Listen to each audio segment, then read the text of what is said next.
Comedy کے ذریعے, چٹکلوں کے ذریعے, لطیفوں کے ذریعے. آپ دیکھیں کامیڈی شو میں کیا ہو رہا ہوتا ہے, کبھی جناب اللہ کا مذاق, کبھی فرشتوں کا مذاق, کبھی جنت دوزخ کا مذاق ہے, معاذ اللہ. تو یہ وہ انداز ہے کہ آپ کو پتہ بھی نہیں چلے گا اور آپ ہنس رہے ہیں, کھیل رہے ہیں, وہی باتیں ریپیٹ کر رہے ہیں, اور ایمان سے ہاتھ, کیونکہ ہم مسلمان ہیں, ہماری کوئی باؤنڈری ہے, ہم کچھ باتیں نہیں کر سکتے. ہم اللہ معاذ اللہ, اللہ رسول یا اللہ کی کتابوں یا فرشتوں, جنت دوزخ کا کوئی مذاق اڑائے گا تو کیسے مسلمان رہے گا؟ یہ ہمارے بیسک عقائد ہیں. لیکن اس کی تعلیم ہونی چاہیے کہ میں کہاں تک بول سکتا ہوں, کہاں مجھے احتیاط کرنی ہے. آپ نے سنا ہوگا دعوت اسلامی کے ماحول میں مدنی چینل پر ایک بڑا خوبصورت نعرہ لگایا جاتا ہے, پہلے تولو بعد میں بولو. یہ بولنے سے پہلے احتیاط تو کرو یار, ہیں. اچھا دنیا میں بھی اصول ہوتا ہے, آپ کسی ملک میں ہر ادارے کے بارے میں بات نہیں کر سکتے, ہر شخصیت کے بارے میں بات نہیں کر سکتے. آپ پر کیس بن جاتا ہے کہ بھئی آپ نے اس کے بارے میں کیسے بات کی, آپ کو اختیار ہی نہیں ہے. تو جب ممالک کے کچھ شخصیات یا کچھ اداروں پر بات کرنا منع ہو سکتا ہے, تو ہم جب ہم نے ایمان قبول کیا ہے تو اللہ پر, اللہ کے رسولوں پر, فرشتوں پر, اور جو بھی ہمارے بیسکس ہیں ہم اس پر بات نہیں کر سکتے. معاذ اللہ اس کے اگینسٹ یا اس کی مذاق یا اس کی توہین کی بات نہیں ہو سکتی.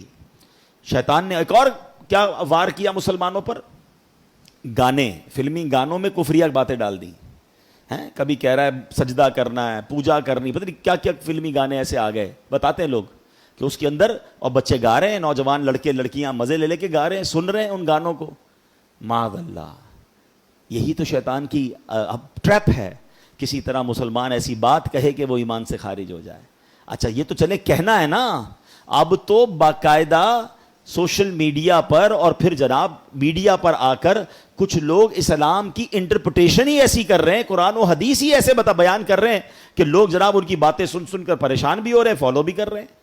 ایسے بھی لوگ آگے جو اللہ سے دور, نبیوں سے دور, اولیاء صحابہ سے دور کرنے کی باتیں کر رہے ہیں. کہتے کیا ضرورت ہے علماء کرام کی, کیا ضرورت ہے اولیاء کرام کی باتیں سننے کی.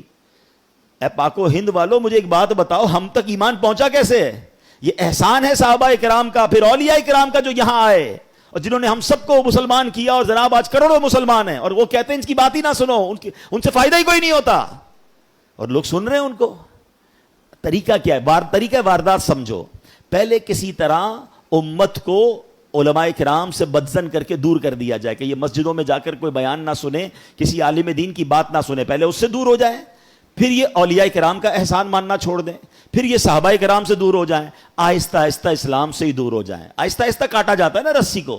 یہ پلان ہے, یہ سمجھیے گا, یہ باقاعدہ یوں سمجھیے شیطان نے پلانٹ کیے ہوئے لوگ. لیکن ہمیں بھی شوق ہے سب کی سننی ہے, نہ کرے ایسا. سننی اس کی ہے جس نے اللہ رسول کی سنی ہے, جس کے دل میں عشق رسول ہے, جس کا ایمان مضبوط ہے, جو کوالیفائڈ عالم دین یا مفتیان کرام ہے. بھائی ہم اپنی بلڈنگ جو ہے کسی موچی سے تو نہیں بنواتے نا, ہم بلڈر سے بنواتے ہیں.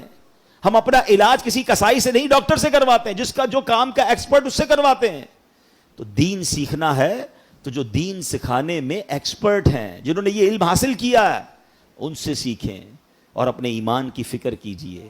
ورنہ بہت طریقوں سے ایمان, اب معاذ اللہ کئی ملکوں کے ویزا لینے کے لیے, کہنے میں مزہ نہیں آ رہا, مگر چونکہ یہ بات بتانی ہوتی ہے کہ باقاعدہ ان ملکوں کے ویزا کے لیے لکھ دیتے ہیں معاذ اللہ کہ میں قادیانی ہوں, کہ پتہ چلا ویزا مل جائے گا. اپنا ایمان بیچ دیا. مرنا نہیں ہے, قیامت کے دن نبی پاک کو منہ نہیں دکھانا. کیا ختم نبوت پر تمہارا عقیدہ نہیں ہے؟ یاد رکھیے ایمان اتنی نازک چیز ہے کہ اگر کوئی یہ ارادہ کرے نا کہ میں کافر ہو جاؤں گا, وہ بے شک ہو نہ ہو وہ ہو جائے گا. اس کو پھر کلمہ پڑھنا پڑے گا, پھر تجدید ایمان کرنا پڑے گا. یہ تصور بھی نہیں کر سکتے ہم.